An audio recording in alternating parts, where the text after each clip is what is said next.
Alright travellers, today we're taking a look at this here, which is the Code of Bell Annex Case 2 Sling, which is a 1 litre kind of a sling slash passport wallet that you can sort of wear with this built-in sling. It does come with a sling. So it does have quite an interesting adjustment system.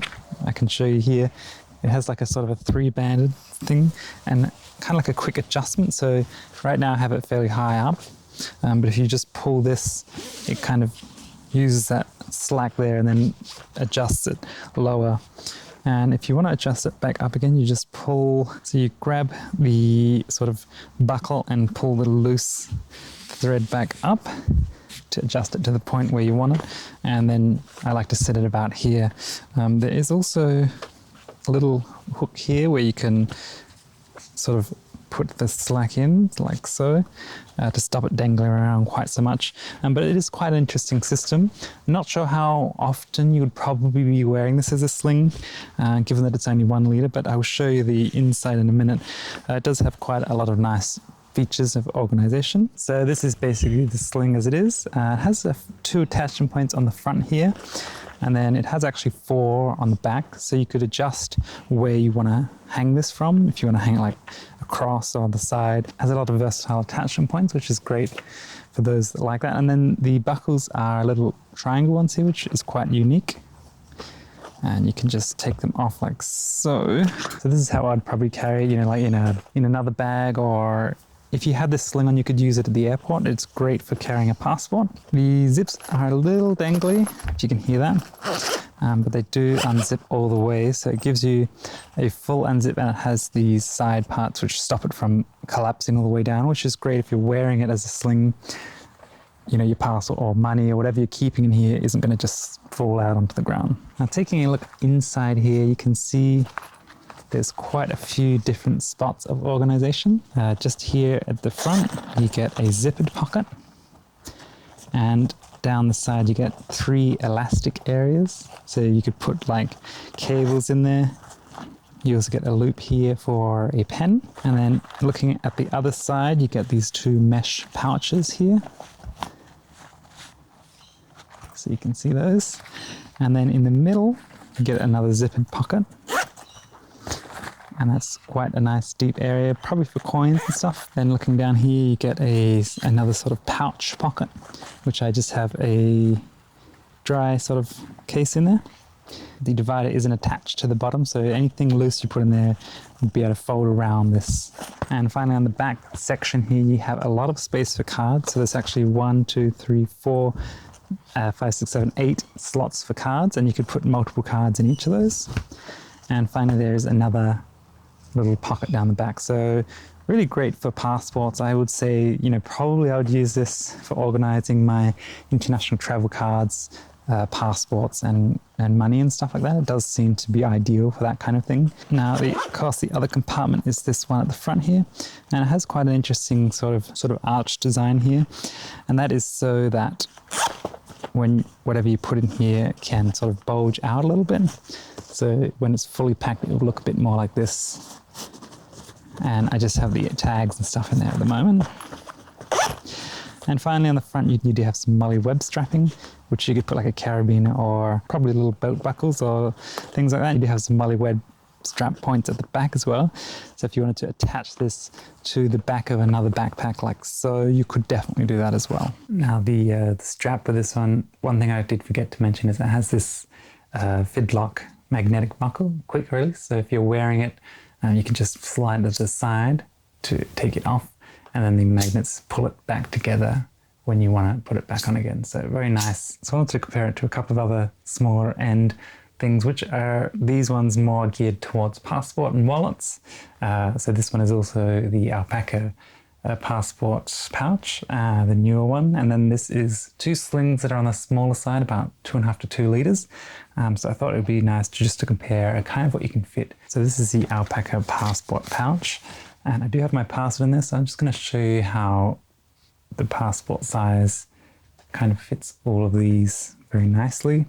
So on the inside of this one, the passport does fit very nicely down that back pocket. And in the main area, It also actually fits in this pouch here, but you'd just be able to zip it up, but it sticks out the top. Let's see the zippered one in the middle. Doesn't quite fit in there. And then down the front it does fit. And let's try in this zippered compartment. So it does just barely fit in that zippered compartment. But it's a fairly tight fit. All right, so this is a very old Cedar Summit. It's kind of like a body wallet. I've lost the strap for now, but the idea is you put your wallet and money in here. At the moment, I just have cards in there, which I have collected through like transport cards and stuff. So that does fit just down there fine, you can see. And then of course this one is the ARC passport pouch from Alpaca, and that fits the passport nicely in there like so. And also some notebooks. And of course the passport, zip passport wallet. And I have the field notes and a pen. You can see fits that in there very easily.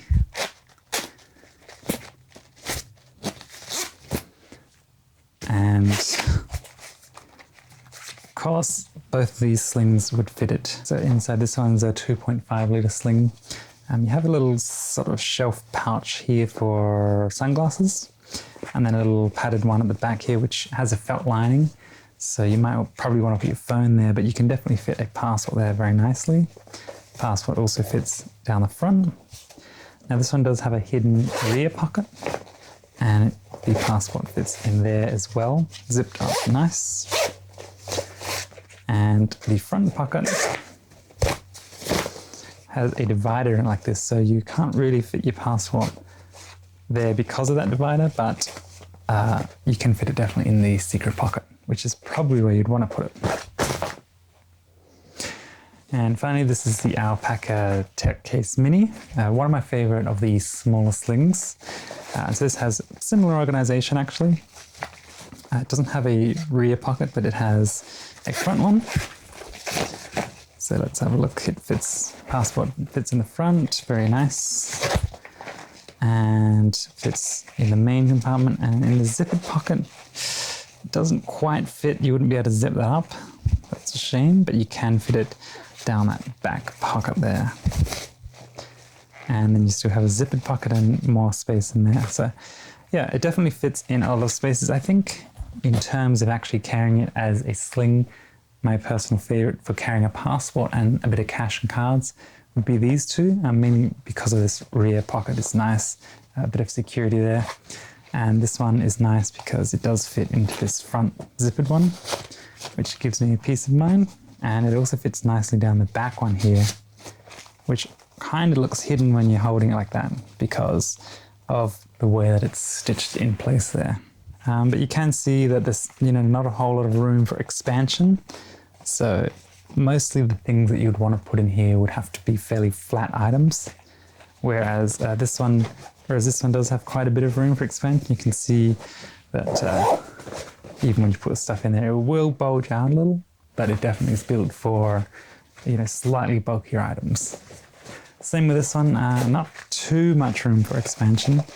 It's a fairly flat design, as you can see here. In fact, it's quite similar between these two, but this one has a little bit more give in terms of, packing larger, slightly bulkier items like sunglasses and stuff. Whereas I probably wouldn't be able to fit my sunglasses in here because it's much more of like a kind of a firm design that is intended more for sort of flatter items. So let's take a quick look at an comparison of the Coda Bell Annex Case 2 Sling.